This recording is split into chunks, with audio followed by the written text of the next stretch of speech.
Hello, everyone. We welcome everyone in today's Bhagavad Gita session. We will start with a prayer.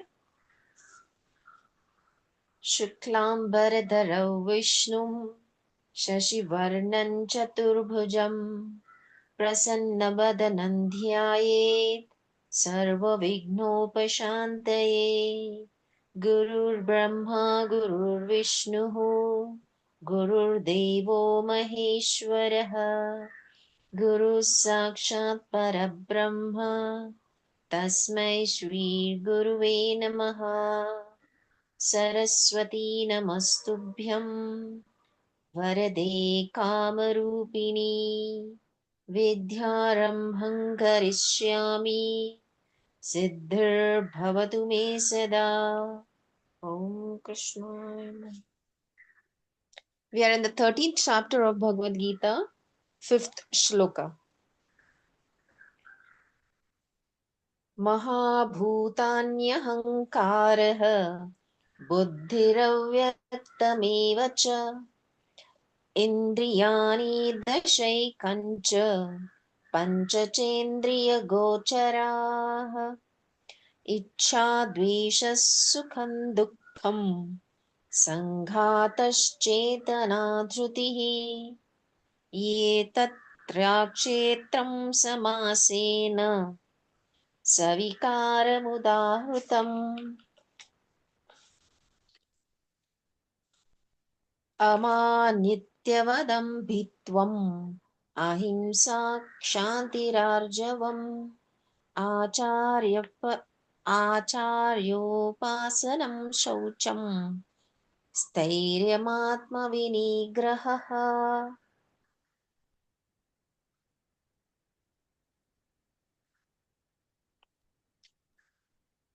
विभिन्न वैदिक ग्रंथों में विभिन्न ऋषियों ने कार्यकलापों के क्षेत्र तथा उन कार्यकलापों के ज्ञाता के ज्ञान का वर्णन किया है। इस विशेष रूप से वेदांत सूत्र में कार्य कारण के समस्त तर्क समेत प्रस्तुत किया गया है। डिफिकल्ट हिंदी। तो ये जो अध्याय है जो प्रकृति पुरुष और चेतना इसके बारे में अर्जुन पूछ रहा है, तो भगवान इज गिविंग द एक्सप्लेनेशन।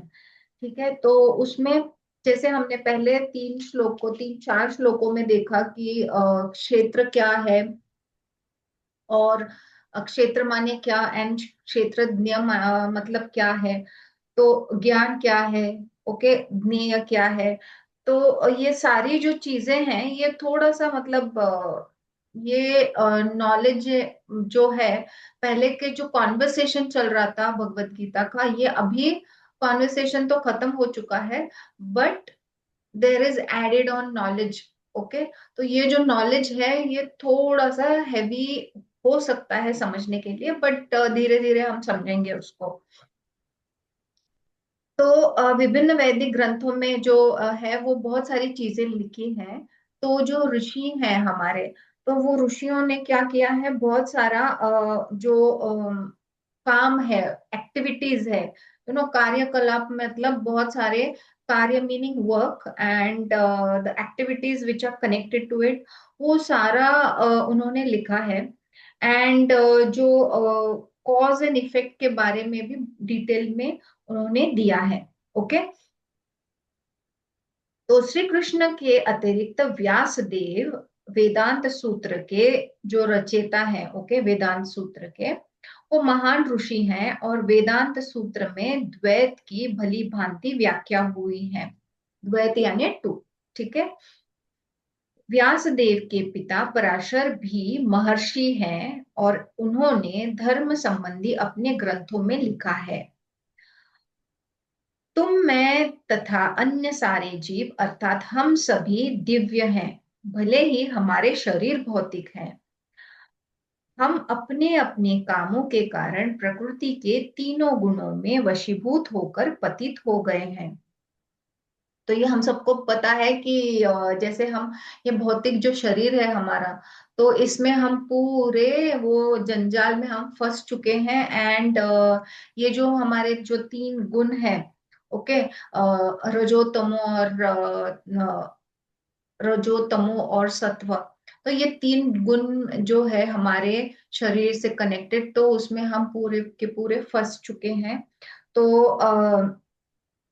यहाँ पर भगवान बता सॉरी जो व्यास देव है उन्होंने लिखा हुआ है कि तुम मैं तथा अन्य सारे जीव, अर्थात हम सभी दिव्य हैं। एक्चुअली हम दिव्य हैं, पर क्या है, हम भूल चुके हैं। जैसा हमने पहले भी बोला था कि जो हमारा जो कनेक्शन है ऊपर, ओके, आत्मा से परमात्मा से, तो वो जो कनेक्शन है वाईफाई का, वो हमारा बहुत ही वीक हो गया है। एंड इसकी वजह से हमको वो सारी चीजें हमको समझ में नहीं आती, हालांकि वो ऊपर से बता रहे हमको।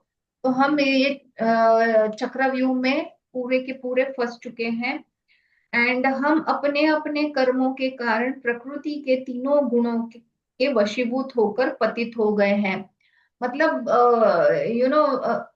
एक्चुअली प्यूरिफिकेशन जो होना चाहिए वो नहीं है हमारा। एंड इसीलिए हमको जो सिग्नल्स मिलने चाहिए तो वो नहीं मिल रहे हैं। क्यों? तो ये तीनों गुण से हम पूरे के पूरे भरे हुए हैं। फलतः कुछ लोग उच्चतर धरातल पर हैं और कुछ निम्नतर धरातल पर। मतलब कोई कोई जो लोग हैं जिन्होंने समझा है, चीजें ट्राई कर रहे हैं आगे बढ़ने के लिए, तो वो हायर लेवल पे हैं। एंड कई कई लोग हैं जो लोअर लेवल पे हैं। ये उच्चतर तथा निम्नतर अधरताल अज्ञान के कारण है और अनंत जीवों के रूप में प्रकट हो रहे हैं। किंतु परमात्मा जो अच्युत है, तीनों गुणों से अदूषित है और दिव्य है। तो भगवान बता रहे हैं कि ये तीनों गुणों से परे जो है, दिव्य जो है, वो परमात्मा है। ओके, जैसा कि पहले कहा जा चुका है कि क्षेत्र का अर्थ है कर्म क्षेत्र। हमने देखा कि जो क्षेत्र है, मतलब जो फील्ड है, हमारी जो काम की फील्ड है, काम करने की जो फील्ड है, वो ये हमारा शरीर है। ओके, तो ये सारे कर्म करता है, तो इसको कर्म क्षेत्र कहा गया है। क्षेत्रज्ञ की दो कोटियां हैं, जीवात्मा तथा परम पुरुष। ओके, तो यहाँ पे थोड़ा सा हमको सोल क्लास का जो आत्मा है, परमात्मा है, एंड हमारी जो बॉडी है, तो ये कनेक्शन हमको समझना पड़ेगा। तो भगवान जो पहले श्लोका में बोल रहे थे कि क्षेत्र और क्षेत्रज्ञ, तो जो क्षेत्र है वो हमारा शरीर है और जो क्षेत्रज्ञ है वो हमारी आत्मा है। तो शुरुआत में हमने ये भी देखा था कि एक्चुअली टॉप ये चैप्टर का नाम ही है कि प्रकृति पुरुष तथा चेतना। तो प्रकृति पुरुष हम जनरली क्या बोलते हैं, हम बहुत लूजली यूज करते हैं ये। तो पुरुष जो है वो ऊपर से वो एनर्जी आती है। ओके, तो वो जो है आत्मा वाली, एंड प्रकृति जो है वो नीचे वाली है, तो वो फेमिनाइन प्रिंसिपल है। एंड जो पुरुष है वो मैस्कुलाइन प्रिंसिपल है। तो प्रकृति जो है वो बड़ी डायनेमिक होती है, राइट। एंड वो एनर्जी जो है प्रकृति की लोअर वाली, नीचे वाली, तो वो चेंज होती रहती है। Okay, and this is the cause of the universe, because जैसे जैसे हम कितने लोग हैं, अगर हम आउटपोरिंग की बात करें, ओके, जो हीलर्स है वो समझेंगे, जो आउटपोरिंग्स होते हैं, तो आउटपोरिंग में क्या होता है कि वो जो ऊपर से एनर्जी जो आती है पहले डोमेंट रहती है। एंड फिर जैसे जैसे प्रकृति में चेंजेस आते हैं, तो वैसे फिर एक सेल बनता है, फिर एक सेल से दो, and it multiplies like that. Okay, तो ये जो पुरुष है वो प्योर है, वो चेंज नहीं होता है, प्रकृति चेंज होती रहती है, पर जो ऊपर से जो एनर्जी आ रही है वो अनचेंजेबल है, एंड वो कॉन्शियसनेस है। ओके, तो ये पूरी ऊपर से आई हुई एनर्जी जो है मैस्कुलाइन है। तो इसका ये मतलब नहीं है मेल और फीमेल वाली एनर्जी। ओके, मैस्कुलाइन एनर्जी एक अलग टाइप की होती है और फेमिनाइन एनर्जी एक अलग टाइप की होती है। हमको यहाँ पे पृथ्वी पे रहने के लिए या बाकी के भी चीजों के लिए फेमिनाइन और मैस्कुलाइन एनर्जी लगती है, इसीलिए पुरुष और प्रकृति को साथ में आना बहुत जरूरी होता है। ओके, जैसे कि पहले कहा जा चुका है कि क्षेत्र का अर्थ है कर्म क्षेत्र, और क्षेत्रज्ञ की दो कोटियां हैं, मतलब दो लेवल्स है। एक है जीवात्मा, वो है आत्मा, एंड परम पुरुष, दैट इज परमात्मा। भगवान की शक्ति का प्राकट्य अन्नमय रूप में होता है, जिसका अर्थ है अस्तित्व के लिए भोजन, अन्न पर निर्भरता। तो यहाँ पे जैसे जैसे एक एक स्टेप हम आगे जाते हैं तो कोशास के बारे में बताया गया है। तो फर्स्ट जो भगवान की एनर्जी है, भगवान की जो शक्ति है, वो कहाँ पे प्रकट हो जाती है? हमारे अन्नमय कोश में। तो ये जो शरीर है, इसको भोजन लगता है, राइट? तो ये जो शरीर वाला जो कोशा है वो है अन्नमय कोश। ओके। तो जिसका अर्थ है कि अस्तित्व के लिए भोजन, अन्न पर निर्भर होना पड़ता है। पहले हमको ये शरीर को ठीक रखने के लिए पहले अन्न की जरूरत है। तो ये जो है, ये जो दिख रहा है हमको आंखों से, दो आंखों से, वो है अन्नमय कोश। भौतिकवादी अनुभूति, यह ब्रह्म की भौतिकवादी अनुभूति है, ये मटेरियलिस्टिक है, राइट? अन्न में परम सत्य की अनुभूति करने के पश्चात फिर प्राणमय रूप में मनुष्य सजीव लक्षणों या जीवन रूपों में परम सत्य की अनुभूति करता है। तो जैसे हीलर्स को पता है, जो एथरिक डबल है, एनर्जी बॉडी है, हमारा जो ऑरा है, ओके, वो जो है वो है प्राणमय कोश। ओके। तो वो क्या है? वो बहुत सूक्ष्म है। तो हम इसको फील कर सकते हैं, सेंस कर सकते हैं। आंखों से जो कॉमन मैन है वो देख नहीं सकता है। अगर आप स्पिरिचुअली इवॉल्व होते रहते हो तो फिर आपको जो है हमारा प्राणमय कोश दिख सकता है। फिर आता है ज्ञानमय कोश। ज्ञानमय रूप में वह अनुभूति संजीव लक्षणों से आगे बढ़कर चिंतन, अनुभव तथा आकांक्षा तक पहुंचती है। ओके। सो ये जो है यहाँ पे थोड़े हमारे जो इमोशंस है, हमारे भाव है, ये सारे हमको हम भाप सकते हैं। ओके।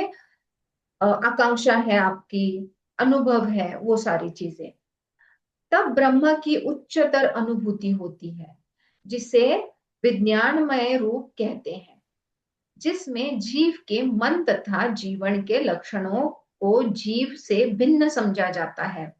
तो इसको बोलेंगे विज्ञानमय कोश या मेंटल बॉडी। तो जो मेंटल बॉडी है, इसमें बहुत सारे हमारे मन में जो थॉट्स चलते हैं, जो चीजें चलती हैं, तो वो सारा वो जो है मेंटल बॉडी जो है या विज्ञानमय कोश है वो कैप्चर करता है। तो उसमें वो सारी चीजें होती है। इसके पश्चात परम अवस्था आती है, जो है आनंदमय कोश, अर्थात सर्व आनंदमय प्रकृति की अनुभूति। इस प्रकार से ब्रह्म अनुभूति की पांच अवस्थाएं हैं। इनमें से प्रथम तीन अन्नमय, प्राणमय तथा ज्ञानमय अवस्थाएं जीवों के कार्यकलापों के क्षेत्रों से संबंधित होती है। जो थ्री पहले जो कोशास है, वो हम ये फिजिकल बॉडी जो ये भौतिक लाइफ में हम जी रहे हैं, तो उससे कनेक्टेड है। ओके। क्योंकि अन्नमय कोश है जो हमारी शरीर है उसको वो है। सेकंड वाला है एस्ट्रल है, तो वो हमारे इमोशंस वगैरह से कनेक्टेड है, और जो मेंटल बॉडी है वो हमारे थॉट से कनेक्टेड है। तो ये सारे जो तीनों कोशास है वो हमको ये फिजिकली रहने के लिए ये मतलब इससे कनेक्टेड है। एंड जो आनंदमय कोश है, जो कॉजल बॉडी है, वो थोड़ा सा हमसे परे है। ओके। प्रथम सूत्र कार्यकलापों के क्षेत्र को सूचित करता है, दूसरा जीव, और तीसरा परमेश्वर को, जो विभिन्न जीवों में आश्रय तत्व है। पंच महाभूत। पंच महाभूत कौन से हैं? पृथ्वी, जल, क्या बोल सकते हैं, पृथ्वी, जल, फिर अग्नि, फिर वायु, और आकाश। ओके। तो ये जो पंच महाभूत है, ये, फिर अहंकार, अहंकार माने ईगो, फिर जो है बुद्धि, बुद्धि माने इंटेलेक्ट, अव्यक्त तीन गुणों की अप्रगट अवस्था है। अव्यक्त मीनिंग लेटेंट, ओके, तो वो मैनिफेस्ट हुए नहीं है अभी तक, ओके। तो ये जो 3 गुणों की अप्रगट अवस्था मतलब अनमेनिफेस्टेड, ओके, तो ये, और फिर 10 जो इंद्रिय हैं हमारे, ओके, तथा मन, 5 इंद्रिय विषयी, फिर इच्छा, फिर द्वेष, फिर सुख दुख, संघात, जीवन के लक्षण तथा धैर्य, इन सब को संक्षेप में कर्म का क्षेत्र तथा उसकी अंतर क्रियाएं कहा गया है। तो all of this consist of our कर्म का क्षेत्र, मीनिंग जो शरीर से रिलेटेड ये सारी चीजें, राइट, ये सारे इंद्रिय हमने देखे, 10 इंद्रिय जो है, पंच महाभूत है, तो ये सारे प्रकृति से कनेक्टेड है, ओके। आई डोंट, थोड़ा सा डिफिकल्ट जा रहा है तो प्लीज होल्ड ऑन। ये इंफॉर्मेशन है, जस्ट इंफॉर्मेशन लेनी है, बाकी इस पे ज्यादा विचार मत कीजिए, ओके, धीरे धीरे आपको समझ में आएगा। तो ये सारी जो चीजें हैं, तो इस सब का जो कर्म फल है, ये जो फील्ड है हमारी, क्योंकि हम शरीर से काम कर रहे हैं, राइट, तो ये हमारी कर्म भूमि है, इससे ये सारी चीजें जो है वो कनेक्टेड है, ओके, इतना समझा तो भी ठीक है। एंड फिर इसमें जो विकार हो जाते हैं, ओके, वो जो है, वो इससे, ये जो कोशा से इससे कनेक्टेड हो जाते हैं, ओके। तो शरीर से जो हमको फिजिकल एलिमेंट्स होते हैं, हेल्थ प्रॉब्लम्स होते हैं, वो होते हैं। जो एस्ट्रल से हैं वो हमारे इमोशंस के साथ चलते हैं, फिर मन से होते हैं वो हमारे थॉट प्रोसेसेस जो है वहां से निकलते हैं, ओके। तो ये सारा इंफॉर्मेशन हमको पता नहीं था, राइट।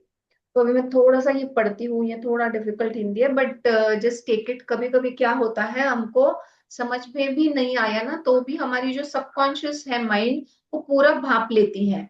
एंड फिर जब हम ब्रेक डाउन करके जब हम सोचते हैं, या कोई सिचुएशन आती है जब आपको ये सारी चीजें याद आती है, तब आपको धीरे धीरे फिर समझने आती है। जैसे वो गाय जैसे है ना, वो रवंत करती है, जो खाती है पहले बहुत सारा खा लेती है, ओके, भूख भी नहीं है तो भी बहुत सारा खा लेती है, और फिर उसके बाद जो है उसको बोलते हैं रवंत करना, मतलब फिर धीरे धीरे जो भी वो पाउच में रखती है इतना खाया हुआ, धीरे धीरे फिर उसको रवंत करती है, मतलब धीरे धीरे खाती है, चबाती रहती है।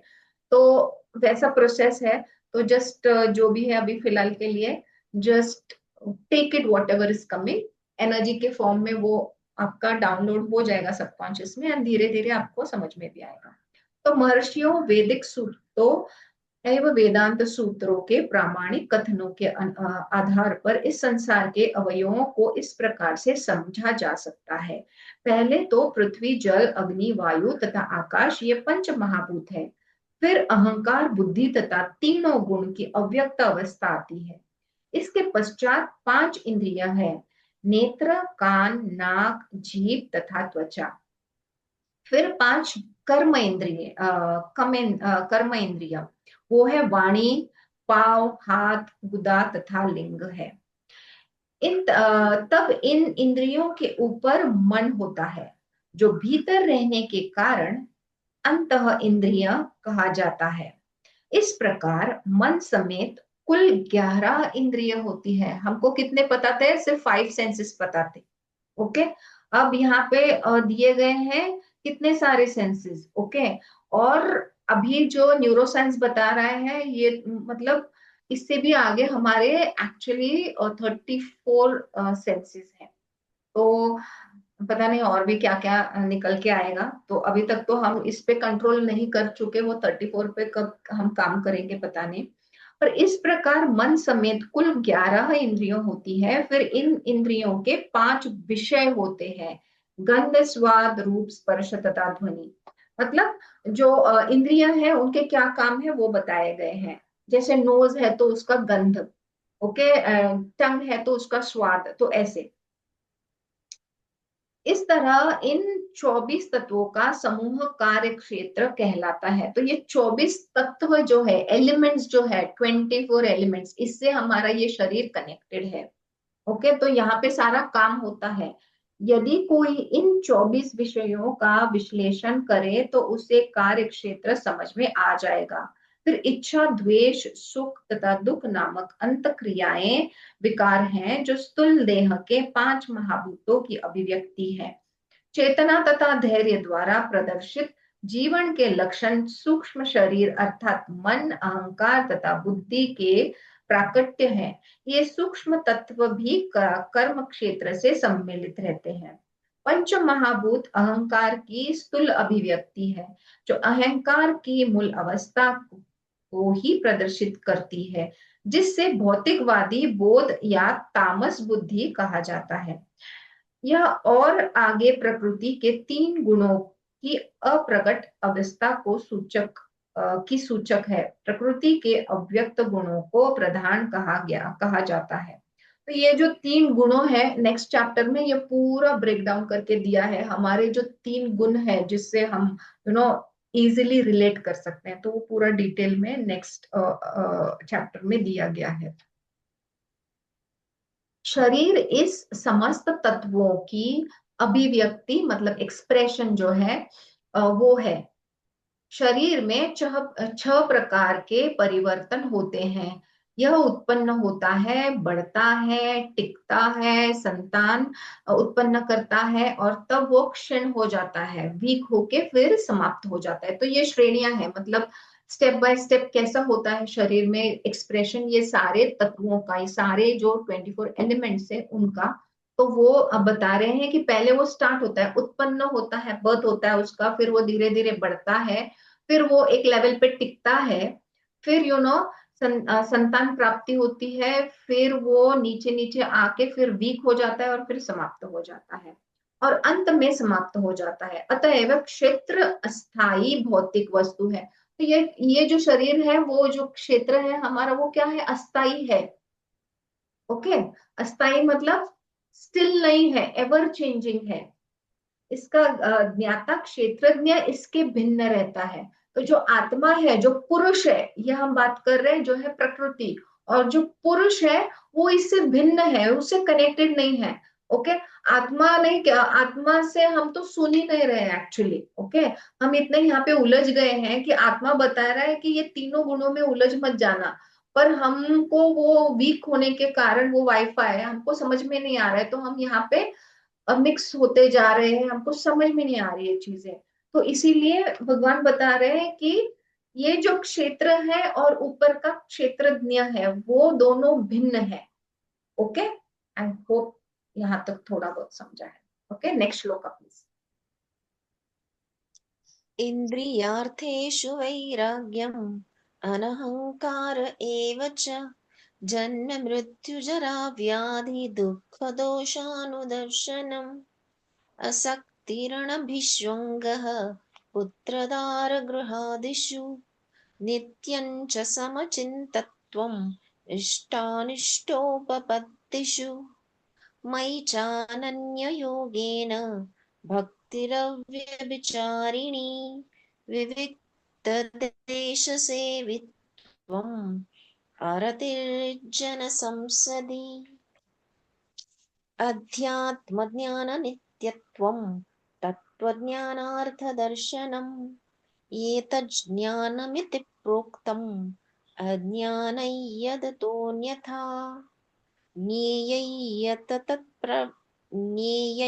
यत्तत् प्रवक्ष्यामि यज्ञात्वामृतमश्नुते अनादिमत्परं ब्रह्म न सत्तन्नासदुच्यते।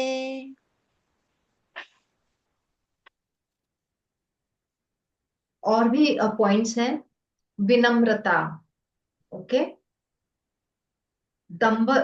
दंभहीनता, अहिंसा, सहिष्णुता, सरलता, प्रामाणिक गुरु के पास जाना, पवित्रता, स्थिरता, आत्मसंयम, इंद्रिय तृप्ति के विषय का परित्याग, अहंकार का अभाव, जन्म मृत्यु वृद्धावस्था तथा रोग के दोषों की अनुभूति, वैराग्य, संतान, स्त्री, घर तथा अन्य वस्तुओं की ममता से मुक्ति, अच्छी तथा बुरी घटनाओं के प्रति समभाव, मेरे प्रति निरंतर अनन्य भक्ति, एकांत स्थान में रहने की इच्छा, जन समूह से विलग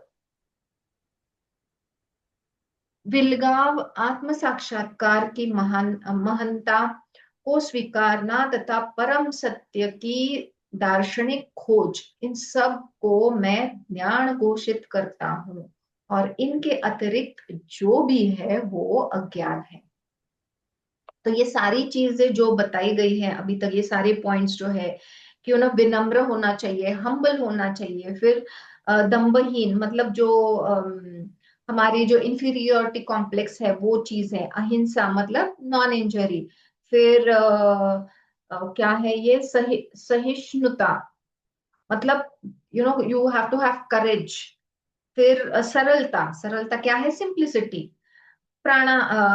प्रामाणिकता, फिर गुरु के पास जाना, फिर पवित्रता, प्योरनेस, फिर स्थिरता जो है, स्टिलनेस, ये आत्म संयम, सेल्फ कंट्रोल, इंद्रिय तृप्ति जो है, हमारे जो सेंसेस है, सेंसरी ग्रेटिफिकेशन, इनके विषय का परित्याग, अहंकार का अभाव, ये सबका हमने परित्याग करना चाहिए। जो अभी सारी चीजें जो मैंने बताई, ये इंद्रिय तृप्ति के विषयों का परित्याग, जो हमारे सेंसरी ग्रेटिफिकेशन के लिए जो भी चीजें करते हैं, तो वो सारे सेंसरी चीजें जो हैं उनका हमने परित्याग करना चाहिए। फिर अहंकार का अभाव, जन्म मृत्यु वृद्धावस्था तथा रोग के दोषों की अनुभूति, वैराग्य, संतान, स्त्री, ये सारे जो है, ये सारे वर्ल्डली डिटैचमेंट्स जो हमने करने चाहिए। ये जो वस्तुएं हैं बताई गई है कि वैराग्य, संतान, स्त्री, घर तथा अन्य वस्तुओं की ममता से हमको मुक्त होना चाहिए। फिर अच्छी तथा बुरी घटनाएं जो हैं उनको हम समभाव से देखना चाहिए। फिर मेरे प्रति निरंतर अनन्य भक्ति, भगवान के प्रति कंटिन्यूअस भक्ति होनी चाहिए। फिर एकांत स्थान में रहने की इच्छा, सेक्लूडेड अगर आप रहते हो तो भी मतलब उसकी इच्छा हुई भी तो इट इज गुड इनफ। जन समूह में विलगाव मतलब अलूफ रहना। ओके, जो ये सब आवाज जो चल रही है हमारे इर्द गिर्द, तो हमको सेक्लूडेड, अलूफ रहना जरूरी है, क्योंकि फिर वहां से ही कॉन्शियसनेस में आप विलीन हो सकते हैं, कृष्णा कॉन्शियसनेस में। आत्म साक्षात्कार की महत्ता को स्वीकारना तथा परम सत्य की दार्शनिक खोज, तो ये सब करोगे तो भगवान बोल रहे हैं कि ये सब ज्ञान है, एंड इसके परे जो है बाकी सब अज्ञान है। तो इससे हमको पता चलता है कि कितनी सारी चीजें जो है वो हमको करनी पड़ेगी। अब मैं तुम्हें ज्ञेय के विषय में बतलाऊंगा, जिसे जानकर तुम नित्य ब्रह्मा की आस्वादन कर सकोगे। यह ब्रह्मा या आत्मा जो अनादि है और मेरे अधीन है, इस भौतिक जगत के कार्य कारण से परे स्थित है। ओके, तो भगवान क्या बोल रहे हैं कि अभी जो ज्ञेय, पहले क्षेत्रज्ञ, फिर ज्ञान, और फिर ज्ञेय, ये जो है वो अभी इसके आगे भगवान बताएंगे हमको कि जो ब्रह्म है वही आत्मा है। ओके, वही जो अनादि है, अनंत है। ओके, एंड हम उसके अधीन है, पर भगवान जो है वो कंट्रोल कर रहे हैं। इस भौतिक जगत के कार्य कारण से परे स्थित है। तो जो भौतिक लाइफ है, आत्मा जो है वो ऊपर, तो वो ये भौतिक से बिल्कुल अलग है, परे है। ओके, उसकी क्वालिटीज अलग है। ये शरीर जो है भौतिक है, इसके क्वालिटीज टोटल अलग है, जो हमने पहले देखी। भगवान ने क्षेत्र तथा क्षेत्रज्ञ की व्याख्या की। उन्होंने क्षेत्रज्ञों को जानने की विधि की भी व्याख्या की। अब वे ज्ञेय के विषय में बता रहे हैं, पहले आत्मा के विषय में, फिर परमात्मा के विषय में। ज्ञाता अर्थात आत्मा तथा परमात्मा दोनों ही के ज्ञान से मनुष्य जीवन अमृत का आस्वादन कर सकता है। जब आपको ब्रह्म मतलब आत्मा और परमात्मा समझेंगे, समझ में आएगा, तभी मतलब आपके जैसे जीवन सफल हो जाएगा, काइंड ऑफ। बिकॉज वो उसका नॉलेज होने के बाद ही आपको रियल लाइफ जो है वो समझ में आती है।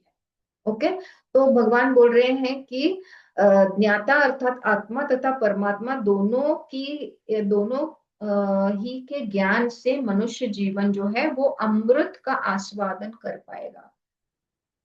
अभी तो पता नहीं हम क्या पी रहे हैं, जब ये सब नॉलेज आएगा तभी हमको लगेगा कि वाओ। तो इस श्लोक में ब्रह्मा का जो वर्णन है वह आत्मा का है, और जब ब्रह्म शब्द जीवात्मा के लिए व्यवहत होता है तो यह समझना चाहिए कि वह आनंद ब्रह्म न होकर विज्ञान ब्रह्म है। आनंद ब्रह्म जो है वो पर ब्रह्मन है। ओके, थोड़ा शब्दों का खेल है, बाकी कुछ नहीं है। पर हमको समझना है कि आत्मा एंड परमात्मा। ओके, यहाँ पे जैसे बाकी के भी एसोटेरिक बुक्स में अलग अलग नाम दिए जाते हैं। ओके, सो हर एक रिलीजन में अलग अलग नाम है, हालांकि सेम है बट अलग अलग नाम है। तो वैसे ही बुक्स के कॉन्टेक्स्ट से भी थोड़ा थोड़ा अलग है। तो ये बुक में आत्मा मतलब ब्रह्म बताया गया है। ओके,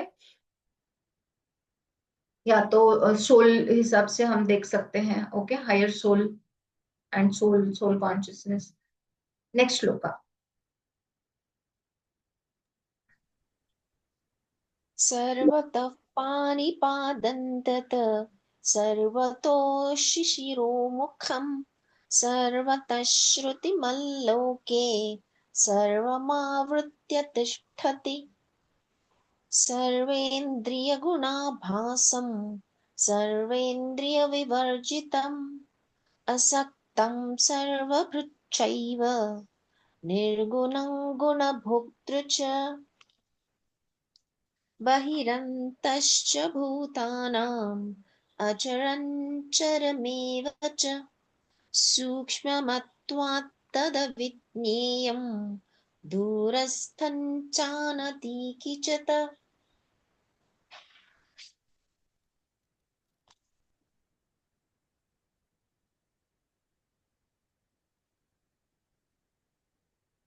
अब मैं तुम्हें ज्ञेय, I think I read this ना, हाँ। उनके हाथ पांव आंखें सिर तथा मुंह तथा उनके कान सर्वत्र है। इस प्रकार परमात्मा सभी वस्तुओं में व्याप्त होकर अव्यवस्थित है। परमात्मा समस्त इंद्रियों में मूल स्रोत है। ओके, इज द ओरिजिन, वहां से सब स्टार्ट होता है। फिर भी वे इंद्रियों से रहित है, मतलब वो हमें है भी और नहीं भी। ओके, उसके परे है। वे समस्त जीवों के पालन करता होकर भी अनासक्त है। वे प्रकृति के गुणों से परे हैं, फिर भी वे भौतिक प्रकृति के समस्त गुणों के स्वामी हैं। मतलब थोड़ा सा कंफ्यूजिंग है, बट जैसे वो हम में है भी और फिर अलग भी है, राइट। तो यद्यपि परमेश्वर समस्त जीवों की समस्त इंद्रियों के स्रोत हैं, फिर भी वो जीवों की तरह उनके भौतिक इंद्रियां नहीं होती। वास्तव में जीवों में आध्यात्मिक इंद्रिय होती है। तो जो ये चैप्टर का नाम जो है प्रकृति पुरुष और चेतना, तो जो चेतना है, कॉन्शियसनेस है, कॉन्शियसनेस भगवान है, राइट।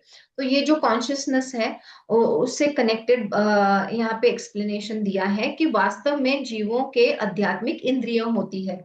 हमारे जो है वो स्पेशल सेंसेस है हमारे, पर जो कॉन्शियसनेस है उसको तो सेंसेस होना जरूरी नहीं है, राइट। अतएव निर्गुण के परमेश्वर की इंद्रियां इस तरह आच्छादित नहीं रहती। उनकी इंद्रियां जो है वो दिव्य है, अतएव वो निर्गुण कहलाती है। तो उनको कोई ऐसे, जैसा हमारा कान दिख रहा है, आंखें दिख रही है, तो वैसा उनके कॉन्शियसनेस होने की वजह से कुछ फॉर्म नहीं है, तो वो फॉर्मलेस है। ओके, निर्गुण है, ऐसा बताया गया है। परम सत्य जड़ तथा जंगम समस्त जीवों के बाहर तथा भीतर स्थित है। तो जो एनर्जी है वो हैवी हैवी भी है एंड मूवेबल है, राइट। मूव मूव होती रहती है एनर्जी। कभी ज्यादा एक एक तरफ बहुत ज्यादा हो जाती है, कभी कभी एकदम सटल हो जाती है, कहीं कहीं पे तो कम हो जाती है। तो ऐसी सारी चीजें होती रहती हैं, बट परम सत्य जो है वो जड़ माने हैवी मैटर तथा मूवेबल मतलब जंगम समस्त जीवों के बाहर तथा भीतर स्थित रहती है। तो इसको बोलेंगे हम एथरिक, जो हमारी एनर्जी बॉडी है, एथरिक डबल या ऑरा जो हम बोलेंगे कि वो क्या है, हमारे शरीर के अंदर भी स्थित है और शरीर के बाहर भी है, राइट। थोड़ा सा इसको जिनका कोई एनर्जी का बैकग्राउंड नहीं है, थोड़ा डिफिकल्ट जाएगा, but still you can understand. जो स्पॉन्ज होता है, अगर हम पानी में डाल दें, ओके, तो वो स्पॉन्ज क्या करेगा, वो पानी को एब्जॉर्ब करेगा, ठीक है, उसमें ले लेगा। एंड क्योंकि वो पानी में डूबा हुआ है, तो उसके बाजू में भी पानी रहेगा और वो स्पॉन्ज के अंदर भी पानी रहेगा, राइट। तो जो एनर्जी बॉडी है, वैसे ही हमारे शरीर के भी अंदर है एंड हमारे शरीर के बाहर भी है, जिसको बोलेंगे ऑरा, ओके। सूक्ष्म होने के कारण वे भौतिक इंद्रियों के द्वारा जानने या देखने से परे हैं। बहुत ही सूक्ष्म है, बहुत ही सटल है एनर्जी, इसलिए हमको वो ये आंखों से, नॉर्मल आंखों से दिखती नहीं है। यद्यपि वे अत्यंत दूर रहते हैं, किंतु हम सबों के निकट भी हैं। तो थोड़ा सा मतलब वो हमारे अंदर भी है, भीतर भी है और बाहर भी है। तो हमारे पास भी है, पर दूर भी है, ऐसे। वैदिक साहित्य में हम जानते हैं कि परम पुरुष नारायण प्रत्येक जीव के बाहर तथा भीतर निवास करते हैं। तो जो कॉन्शियसनेस है, चेतना जो है, वो हमारे अंदर भी है और बाहर भी है। वे भौतिक तथा आध्यात्मिक दोनों ही जगतों में विद्यमान रहते हैं। यद्यपि वे बहुत दूर हैं, फिर भी वे हमारे निकट रहते हैं। ये वैदिक साहित्य के वचन है। चूंकि वे निरंतर दिव्य आनंद भोगते रहते हैं, अतएव हम यह नहीं समझ पाते कि वे सारे ऐश्वर्य का भोग किस तरह करते हैं। तो सारे भोगते, पर हमको वो दिख नहीं सकता ना हमारी आंखों से। हम इन भौतिक इंद्रियों में से तो उन्हें देख पाते हैं, न समझ पाते हैं। अतएव वैदिक भाषा में कहा गया है कि उन्हें समझने में हमारा भौतिक मन तथा इंद्रियां असमर्थ है, किंतु जिनसे भक्ति में कृष्ण भावनामृत का अभ्यास करते हुए अपने मन तथा इंद्रियों को शुद्ध कर लिया, वह उन्हें निरंतर देख सकते हैं। तो अगर हम पूरा प्यूरिफिकेशन करेंगे, हमारी जो एनर्जी बॉडी है वो क्लीन रखेंगे, तो हमको वो दिखेंगे, ओके। जैसे हमको, जब आप बहुत सारा प्रैक्टिस एंड मेडिटेशन करते हो, तो आपको जो है एनर्जी फील होती है, एनर्जी दिखती है, ऑरा दिखता है, वैसे। ब्रह्म संहिता में इसकी पुष्टि हुई है कि परमेश्वर के लिए जिस भक्त में प्रेम उपज चुका है, वह निरंतर उनका दर्शन कर सकते हैं। तो अगर आपकी जो एनर्जी बॉडी वो अच्छी हो गई है, प्यूरिफाइड है, तो आप तो भगवान के निरंतर दर्शन कर सकते हो, क्योंकि वो एक दूसरे लेवल फ्रीक्वेंसी की आंखें हैं जिससे आप देख सकते हो, नॉट ये नॉर्मल, ओके। नेक्स्ट श्लोक आप। अविभक्तं च भूतेषु विभक्तमिव च स्थितं भूतभर्तृ च तज्ज्ञेयं ग्रसिष्णु प्रभुविष्णु च ज्योतिषामपि तज्ज्योतिः तमसः परमुच्यते ज्ञानं ज्ञेयं ज्ञानगम्यं हृदि सर्वस्य विष्ठितम् इति क्षेत्रं तथा ज्ञानं ज्ञेयं चोक्तं समासतः मद्भक्त एतद्विज्ञाय मद्भावायोपपद्यते प्रकृतिं पुरुषं चैव विध्यनादि उभावपि विकारांश्च गुणांश्चैव विद्धि प्रकृतिसम्भवान्। वे यद्यपि परमात्मा सब समस्त जीवों के मध्य विभाजित प्रतीत होते हैं, लेकिन वह कभी भी विभाजित नहीं है। तो हमको लग रहा है कि वो मतलब उनका ब्रेकडाउन है कि हर एक सेल में है, तो हर एक ऑर्गन में है, फिर हर एक ह्यूमन में है, फिर वहां पे भी है ऊपर। तो वो डिवाइडेड है, पर वो वैसे नहीं है। लेकिन वह कभी भी विभाजित नहीं है, वो एक रूप में स्थित है। यद्यपि वह प्रत्येक जीव का पालन करता है, लेकिन यह समझना चाहिए कि वह सबों का नाश, सबों का संहार करता है और सबों को जन्म भी देता है। तो वो सबका नाश भी कर सकते हैं एंड सबको जन्म भी दे सकते हैं। वे समस्त प्रकाशमान वस्तुओं के प्रकाश स्रोत है। जो भी प्रकाशमान चीजें हैं उसके वो ओरिजिन है, या बोल सकते हैं कि मतलब रूट है, वहां से निकला है सारा कुछ, ओके। वे भौतिक अंधकार से परे हैं और अगोचर है, मतलब प्रकाशमान है, दिव्य प्रकाश है उनके यहाँ पे, और वो इनविजिबल है क्योंकि हमको वो दिखते नहीं है। वे ज्ञान है, ज्ञेय है और ज्ञान के लक्ष्य है। वे सबके हृदय में स्थित है। ओके, तो भीतर ही जाके देखना पड़ेगा किधर है वो। ओके, जैसा जब हनुमान को पूछा था कि राम जी कहाँ है भाई, तो वो ऐसा चेस्ट ओपन करके दिखाता है कि उसके भगवान जो है वो, जो उनकी पूजा करता है, तो वो जो है वो मेरे हार्ट के अंदर है। तो जो भी चीज आप कभी भी करते हो तो वो हार्ट से कनेक्टेड होना बहुत जरूरी है। तो उसको बोलते हैं हार्ट कॉन्ग्रुएंस। ओके, तो वे सबके हृदय में स्थित हैं। तो भगवान हमारे हृदय में हैं, पर वो देखने के लिए या वहां तक उनको पहुंचाने के लिए हमको हमारा हार्ट चक्र काफी बड़ा करना पड़ेगा। इस प्रकार मैंने कर्म क्षेत्र माने शरीर, ज्ञान तथा ज्ञेय का संक्षेप में वर्णन किया है। इसे केवल मेरे भक्ति पूरी तरह से समझ सकते हैं। भगवान ऑलरेडी डिस्क्लेमर दे रहे हैं कि जो मेरे भक्त है वही समझ सकते हैं और इस तरह मेरे स्वभाव को प्राप्त होते हैं। तो अगर आपकी एनर्जी उतनी है तो आप अपने आप ये सारी चीजें समझ जाओगे। ओके, हमको लगता है कभी कभी हम ही सब करते हैं, हम ही करता है, तो एक्चुअली वैसा नहीं है। अगर भगवान चाहे तो सब कुछ हो सकता है। तो अगर आपको लगता है कि ये बहुत क्लिष्ट है तो आप पता नहीं, मतलब आपको समझ में आएगी चीजें। ओके, केवल भक्त ही भगवत गीता को समझ सकते हैं और वांछित फल प्राप्त कर सकते हैं, अन्य लोग नहीं। तो आप देख लो अभी आप कहाँ पे बैठते हो। प्रकृति तथा जीवों को अनादि समझना चाहिए। ओके, जो प्रकृति है, जीव जीव है, उसको अनादि समझना चाहिए, मतलब इटर्नल। उनके विकार तथा गुण प्रकृति जन्य है, मतलब they are born from nature, प्रकृति से तो आए हैं, पर फिर भी सारी चीजें जो है वो है इटर्नल है। इस अध्याय के ज्ञान से मनुष्य शरीर दैट इज क्षेत्र तथा शरीर का ज्ञाता दैट इज जीवात्मा और या परमात्मा दोनों को जान सकता है। शरीर क्रिया क्षेत्र है और प्रकृति से निर्मित है। शरीर के भीतर बद्ध तथा उनके कार्यों का भोग करने वाला आत्मा ही पुरुष या जीव है। तो जो पुरुष है वो आत्मा ही है, वो पूरा हमारे शरीर से क्षेत्र से व्याप्त है। वह ज्ञाता है और इसके अतिरिक्त भी दूसरा ज्ञाता होता है, वो है परमात्मा, मतलब हायर सोल। जो पर निसंदेह यह समझना चाहिए कि परमात्मा तथा आत्मा एक ही भगवान की विभिन्न अभिव्यक्तियां हैं। जीवात्मा उनकी शक्ति है और परमात्मा उनका साक्षात अंश है। ओके, तो जो हायर सोल है हमारा वो डायरेक्टली डिवाइन स्पार्क से, मोनेड से आता है। ओके, और फिर और नीचे स्टेप डाउन होता है और वो है हमारा आत्मा।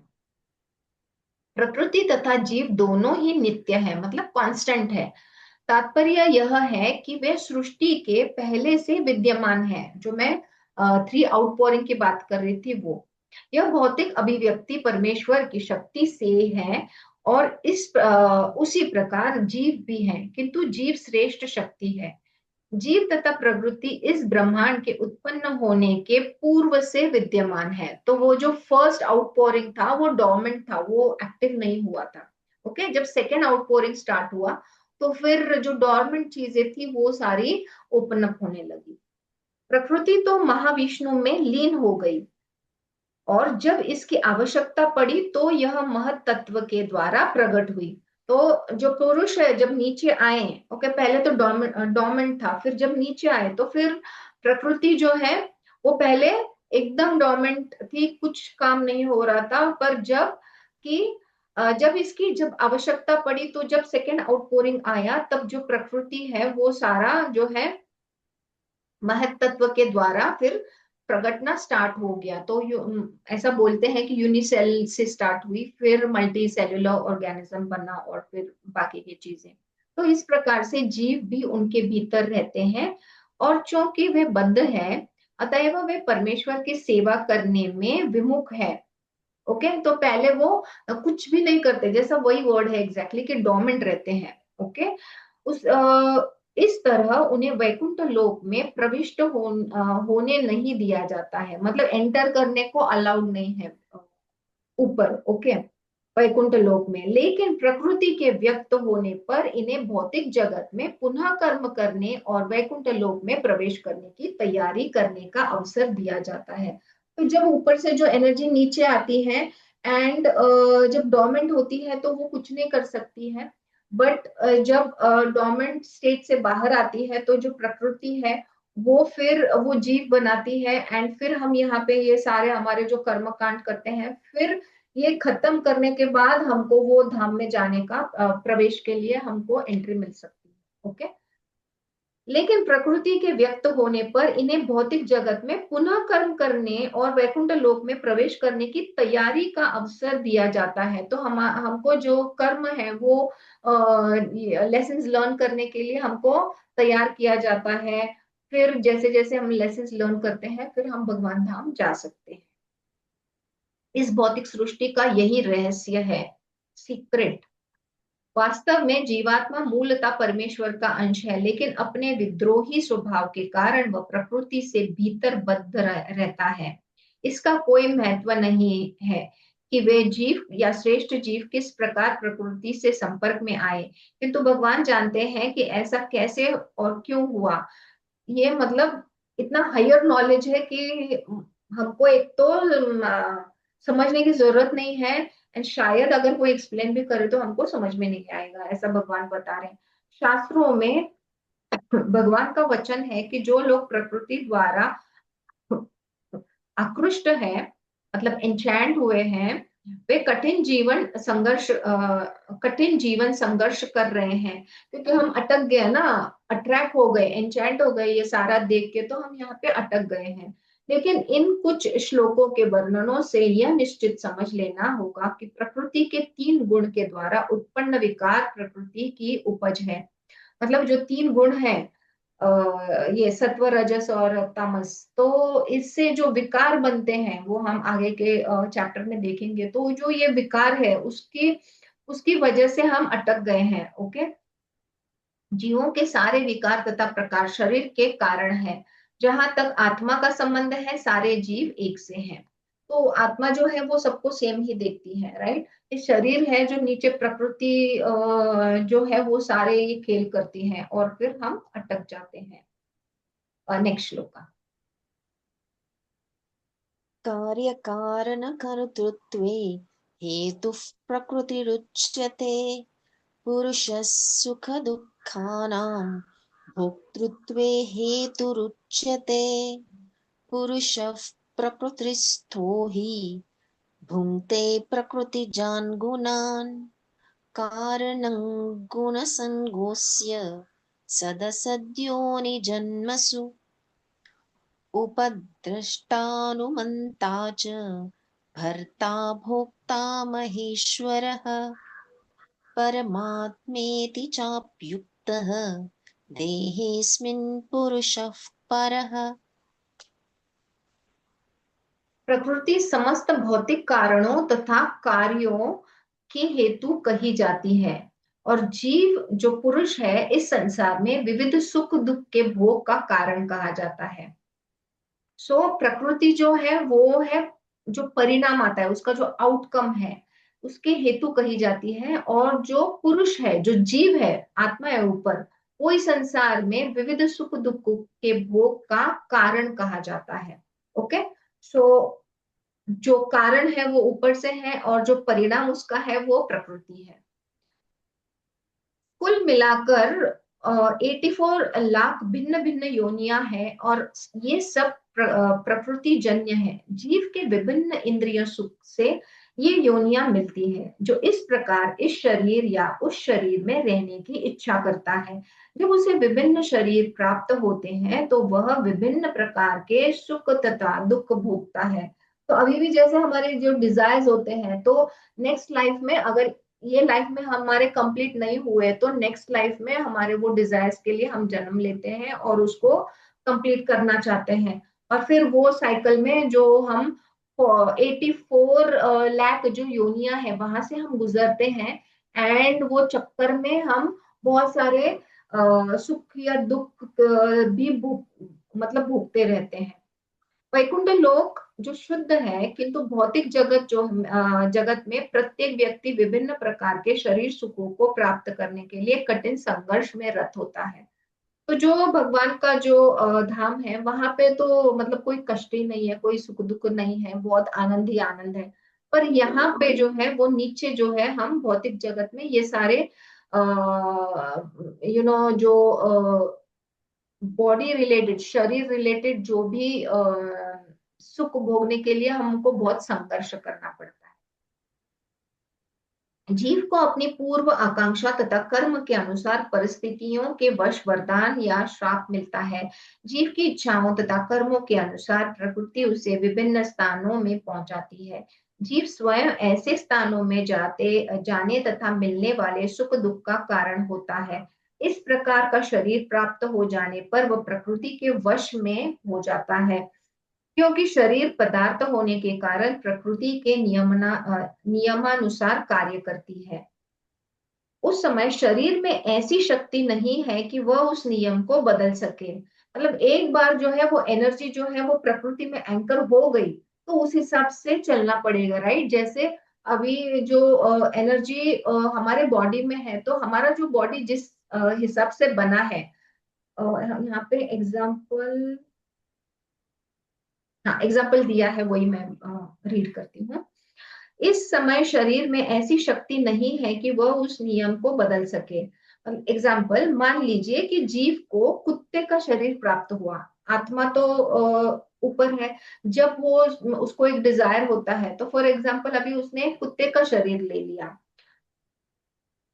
जो ही वह कुत्ते के शरीर में स्थापित किया जाता है, उसे कुत्ते की भांति आचरण करना होता है। तो वो ह्यूमन जैसा नहीं बिहेव कर सकता ना, क्योंकि वो जो एनर्जी है वो जो है डॉग के बॉडी में अटक गई है, तो उसके उसी के भांति वो करना पड़ेगा। जो भी चीज है वो ह्यूमन के हिसाब से नहीं कर सकता। ओके, तो वह उसे कुत्ते की भांति आचरण करना होता है, वह अन्यथा आचरण नहीं कर सकता। यदि जीव को शुकर का शरीर प्राप्त होता है, तो वह मल खाने तथा शुकर के भांति रहने के लिए बाध्य है। इसी प्रकार यदि जीव को देवता का शरीर प्राप्त हो जाता है, तो उसे अपने शरीर के अनुसार कार्य करना होता है। यही प्रकृति का नियम है। लेकिन समस्त परिस्थितियों में परमात्मा जीव के साथ रहता है। तो परमात्मा और आत्मा साथ साथ में चलते हैं। इस प्रकार जीव प्रकृति के तीनों गुण का भोग करता हुआ प्रकृति में ही जीवन बिताता है। यह उस प्रकृति के साथ उसकी संगति के कारण है। इस तरह उसे उत्तम तथा अधम योनियां मिलती रहती है। तो हम जो तीनों गुणों में इतने उलझ जाते हैं कि फिर उस हिसाब से हम कार्य करते हैं, कर्म करते हैं, और फिर हम पूरी तरह से ये जो उत्तम या अधम, मतलब हायर या लोअर योनियों में हमको जो है लाइफ मिलती रहती है। ओके, प्रकृति पर प्रभुत्व जताने की इच्छा से फलस्वरूप वह ऐसी प्रतिकूल परिस्थितियां में फंसा रहता है।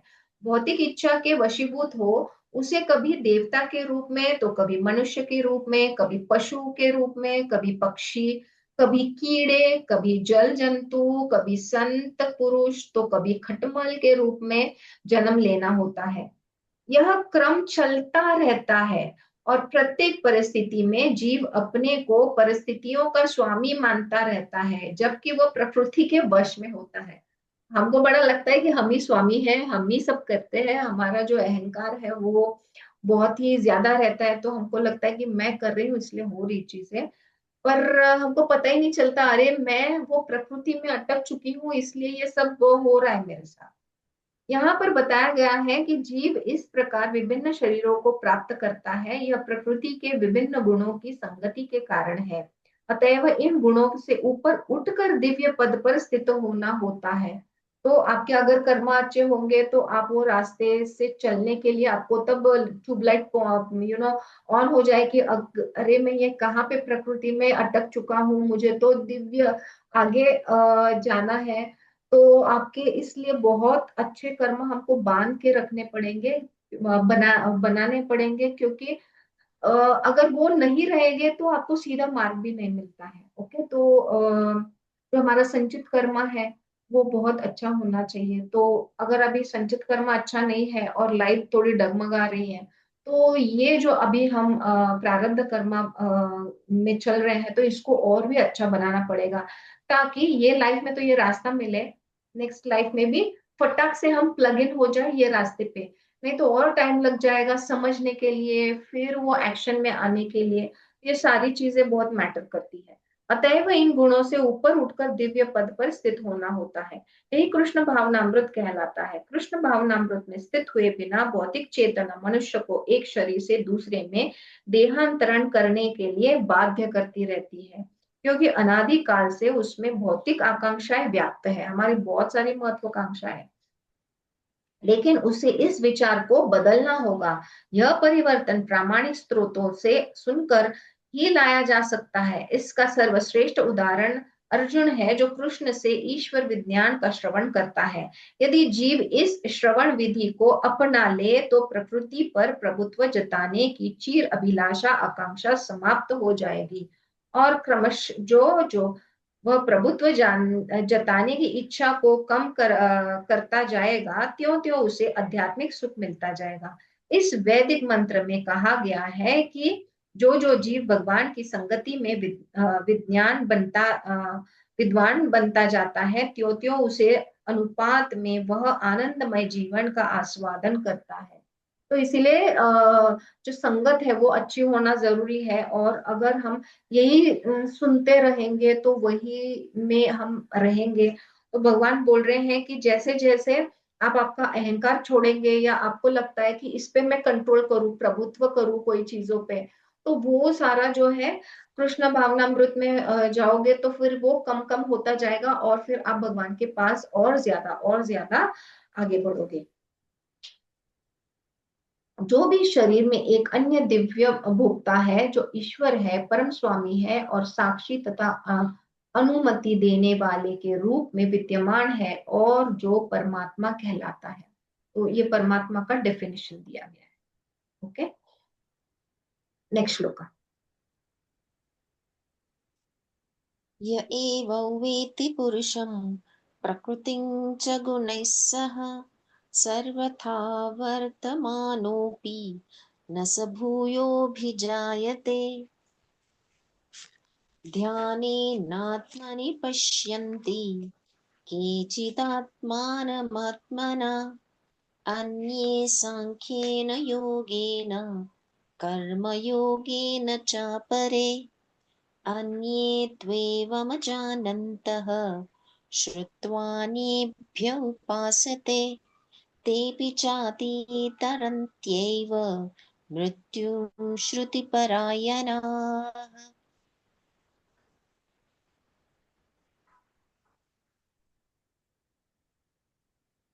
जो व्यक्ति प्रकृति, जीव तथा प्रकृति के गुणों के अनंत क्रिया से संबंधित इस विचारधारा को समझ लेता है, उसे भक्ति की प्राप्ति सुनिश्चित है। उसकी वर्तमान स्थिति चाहे जैसी भी हो, यहाँ पर उसका पुनर्जन्म नहीं होगा।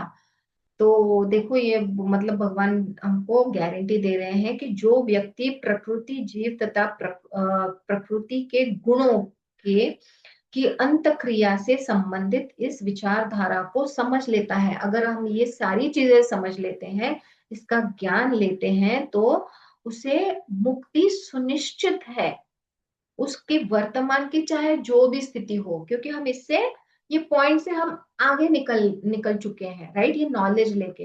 तो हमारी जो मुक्ति है वो सुनिश्चित है। ओके, कुछ लोग परमात्मा को ध्यान के द्वारा अपने भीतर देखते हैं, तो दूसरे लोग ज्ञान के अनुशीलन द्वारा, और कुछ ऐसे हैं जो निष्काम कर्मयोग द्वारा देखते हैं। तो कोई लोग जो है वो कांस्टेंट प्रैक्टिस करके भगवान को प्राप्त करते हैं, कोई जो है वो पूरे समर्पण डेडिकेशन से प्राप्त करते हैं, और कोई है जो कर्म जो करते हैं, कर्मयोग द्वारा भगवान को प्राप्त करते हैं, निष्काम कर्मयोग। ऐसे भी लोग हैं जो यद्यपि आध्यात्मिक ज्ञान के अवगत नहीं होते, पर अन्यों से परम पुरुष के विषय में सुनकर उनकी पूजा करने लगते हैं। तो ये जो आत्मा है, जीवात्मा है, परमात्मा है, ये जो हायर नॉलेज है, एसोटेरिक नॉलेज है, ये सब हायर नॉलेज का भी अगर आप श्रवण करते हो, तो भगवान बोल रहे हैं कि ऐसे भी लोग हैं जिनको बाकी का ज्ञान नहीं होता या बहुत आध्यात्मिक नहीं होते, स्पिरिचुअल नहीं होते, पर अगर आप परम पुरुष के विषय में सुनकर उनकी पूजा करने लगते हैं, ये लोग भी प्रामाणिक पुरुषों से श्रवण करने की मनोवृत्ति होने के कारण जन्म तथा मृत्यु के पथ को पार कर सकते हैं। तो शायद मुझे थोड़ी सी आशा लग रही है कि हम हम ये जो है जन्म और मृत्यु का जो बेड़ा है उसे पार कर सकेंगे, क्योंकि हम ये सुन रहे हैं, हम पढ़ रहे हैं, हम उस पे ये नॉलेज इकट्ठा कर रहे हैं, एक्शन ले रहे हैं, राइट। तो सॉरी, नेक्स्ट श्लोका।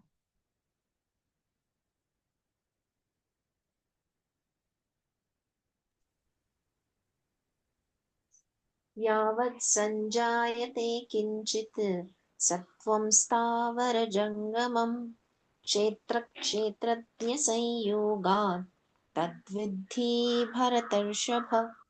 समं सर्वेषु भूतेषु तिष्ठन्तं परमेश्वरं विनश्यत्स्व विनश्यन्तं यः पश्यति स पश्यति समं पश्यन् हि सर्वत्र समवस्थितमीश्वरम् न हि नस्त्यात्मनात्मानं ततो याति पराङ्गतिम्। हे भरतवंशियों में श्रेष्ठ, यह जान लो कि चर अथा अचर जो भी तुम्हें अस्तित्व में दिख रहा है, वह कर्म क्षेत्र तथा क्षेत्र के ज्ञाता का संयोग मात्र है। ओके। सो जो कनेक्शन है हमारी बॉडी और सोल का, तो जो हमको दिख रहा है वो सारा वही है। जो परमात्मा को समस्त शरीरों में आत्मा के साथ देखता है और जो यह समझता है कि इस नश्वर शरीर के भीतर न तो आत्मा न ही परमात्मा कभी भी विनष्ट होता है, वही वास्तव में देखता है। जो व्यक्ति ये समझ में आया ना, जो परमात्मा को समस्त शरीरों में आत्मा के साथ देखता है, मतलब शरीर अलग और आत्मा अलग नहीं देख रहा है, पर वो आत्मा को शरीर के साथ देख रहा है। और जो यह समझता है कि इस नश्वर शरीर के भीतर ना तो आत्मा ना ही परमात्मा कभी भी विनष्ट नहीं होता, तो वही वास्तव में देखता है। मतलब उसको पता है कि इसके अंदर, इसके भीतर जो आत्मा है, परमात्मा है, वो कभी नष्ट नहीं होता है। जो व्यक्ति परमात्मा को सर्वत्र यथा प्रत्येक जीव में समान रूप से वर्तमान देखता है, वह अपने मन के द्वारा अपने आप को भ्रष्ट नहीं करता। इस प्रकार वह दिव्य गंतव्य को प्राप्त करता है। तो जो लोग हैं, जो परमात्मा को परमात्मा जो है, आत्मा जो है, ये सारे एक लेवल पे जो है लोगों में देखते हैं। ओके। तो ये कभी भ्रष्ट नहीं होते, मतलब करप्ट नहीं होते। एंड इसकी वजह से क्या है, बिकॉज वो करप्ट नहीं होते हैं, वो पूरा क्लियर कट उनको पता है। सारा ये नॉलेज होने के कारण वो अपना जो डेस्टिनेशन है, गोल है, वहां तक पहुंच जाते हैं। जो यह देखता है, सॉरी, नेक्स्ट श्लोक।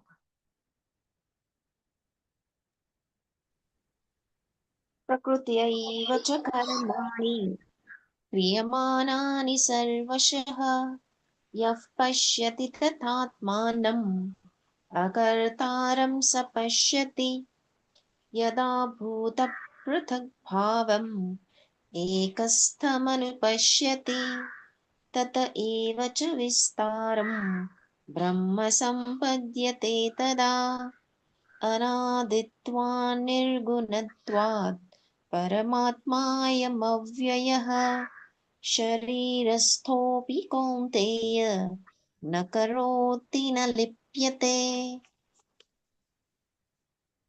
जो यह देखता है कि सारे कार्य शरीर द्वारा संपन्न किए जाते हैं, जिसकी उत्पत्ति प्रकृति से हुई है, और जो देखता है कि आत्मा कुछ भी नहीं करता, वही यथार्थ में देखता है।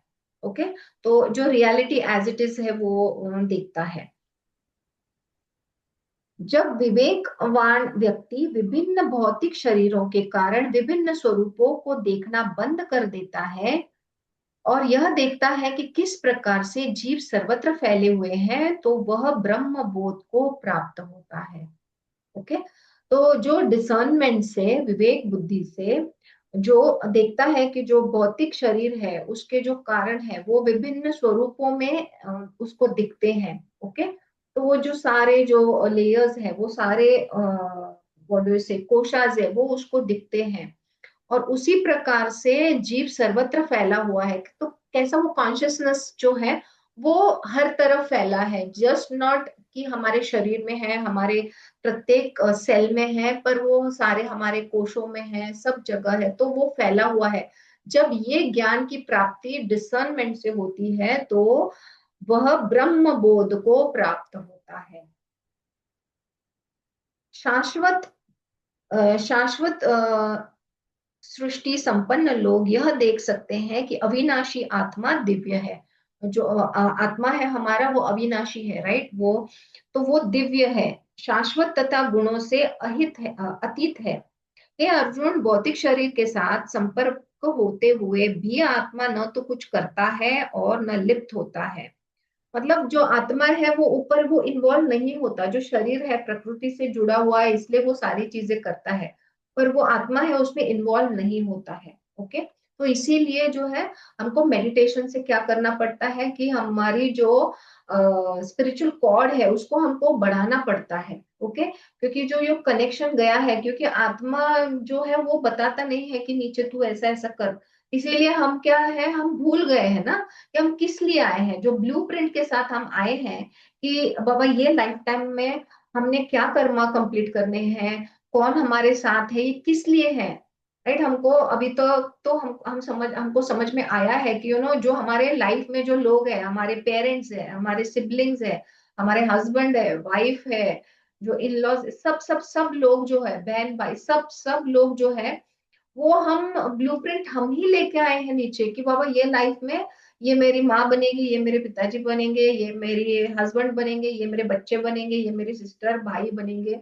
क्योंकि उनका जो कर्मा का एक्सचेंज एक्सचेंज नहीं, वो कर्मा जो है वो खत्म करना होता है।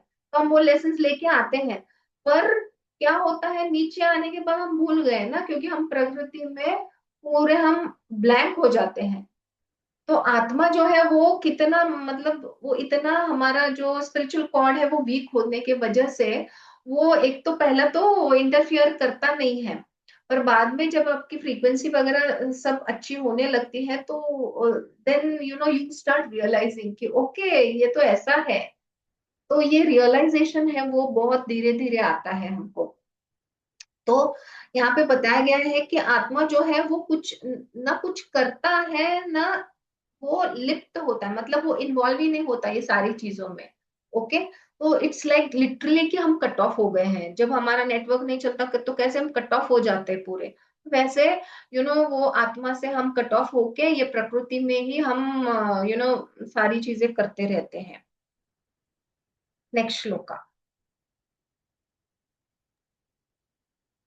यथा सर्वगतं सौक्ष्म्यात् आकाशन्नोपलिप्यते सर्वत्रावस्थितो देहे तथात्मानोपलिप्यते यथा प्रकाशयत्येकः कृत्स्नल्लोकमिमं रविः क्षेत्रं क्षेत्री तथा कृत्स्नं प्रकाशयति भारत क्षेत्र क्षेत्रज्ञयोरेवम् अन्तरं ज्ञानचक्षुषा भूतप्रकृतिमोक्षं च ये विदुर्यान्ति ते परम्। यद्यपि आकाश सर्वव्यापी है किंतु अपने सूक्ष्म प्रकृति के कारण किसी वस्तु से लिप्त नहीं होता। ओके। आकाश कितना बड़ा है, कितना व्याप्त है, पर वो इन्वॉल्व नहीं होता, राइट। इतने सारे वस्तुएं हैं नीचे अर्थ पे, पर वो इन्वॉल्व नहीं हो रहा है, हालांकि वो है वहां पे। ओके। ये बहुत बढ़िया एग्जाम्पल है। इस तरह ब्रह्म ब्रह्म दृष्टि में स्थित आत्मा शरीर में स्थित रहते हुए भी शरीर से लिप्त नहीं होता, वो इन्वॉल्व नहीं होता आत्मा। तो ये आकाश का एग्जाम्पल बहुत ही बढ़िया है। वायु जल की, वायु जो है, दूसरा एग्जांपल दिया है, वायु जो है, वायु जल कीचड़ मल तथा अन्य वस्तुओं में प्रवेश करती है, राइट। वायु जो है, हवा जो है, सब तरफ बहती है, फिर भी वह किसी वस्तु से लिप्त नहीं होती, इन्वॉल्व नहीं होती, राइट। इस प्रकार से जीव विभिन्न प्रकार के शरीरों में स्थित होकर भी अपनी सूक्ष्म प्रकृति के कारण उनसे पृथक बना रहता है, पूरा आइसोलेटेड रहता है। हे भरत पुत्र, जिस प्रकार सूर्य अकेले इस सारे ब्रह्मांड को प्रकाशित करता है, उसी प्रकार शरीर भी भीतर स्थित एक आत्मा सारे शरीर को चेतना से प्रकाशित करती है। तो आत्मा पूरे हमारे शरीर को अंदर बाहर मतलब भीतर से पूरी प्रकाशित करती है। जो लोग ज्ञान के चक्षुओं से शरीर तथा शरीर के ज्ञाता के अंतर को देखते हैं और भव बंधन से मुक्ति की विधि को भी जानते हैं, उन्हें परम लक्ष्य प्राप्त होता है।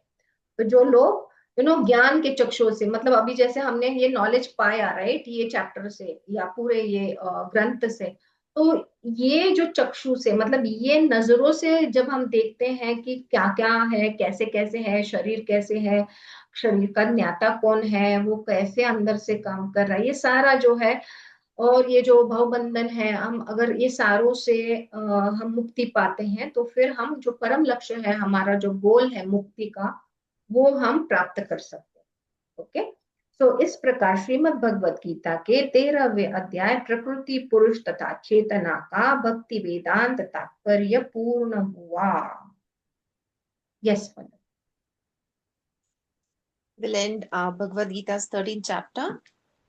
Om Tat Saditi Srimad-Bhagavad-Gitasu Upanishadsu Brahma Vidyaya Yoga Shastre Shri Krishna Arjuna Samvade Kshetra Kshetrajna Vibhaga Yogo Nama Trayodashodhyayah सर्वधर्मान् परित्यज्य मामेकं शरणं व्रज अहं त्वा सर्वपापेभ्यः मोक्षयिष्यामि मा शुचः। ओम श्री कृष्ण नमस्ते।